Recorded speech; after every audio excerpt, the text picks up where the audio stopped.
11-октябрда президент Садыр Жапаров соц тармактагы баракчасы аркылуу бишкектиктерди коомдук транспортта жүрүүдө накталуу эмес төлөм жүргүзүүгө өтүүгө чакырган. Ошол эле күнү Темиров Лайф каналында Тулпар картасы боюнча долбоор чет өлкөлүк компанияга таандык экенин айткан иликтөөсүн жарыялады. Анда айтылган маалыматтар боюнча президенттин басма сөз катчысы Аскат Алагөзов комментарий берди. Болот Темиров мамлекет башчысынын посту чыгары менен эле жаңы иликтөө деп чампалап чыгара коюптур.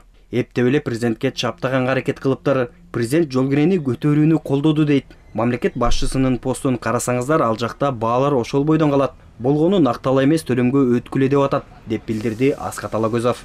Ал ошондой эле ачык маалыматтарда Тулпар картасынын маселеси 2019-жылда эле башталганын да айтып өттү.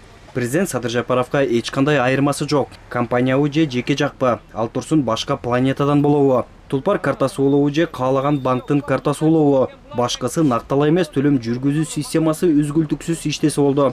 Темиров Лайф боюнча айтсам, алар жок нерсени бар дегенге өтүп алышты. Алардын материалдары далилсиз жана курулай дооматтар экени дагы бир ирет айкын болууда. Ал болгону бир тараптуу жана далилсиз айыптоолор менен саясат жасап жатат, деп кошумчалады президенттин басма сөз катчысы.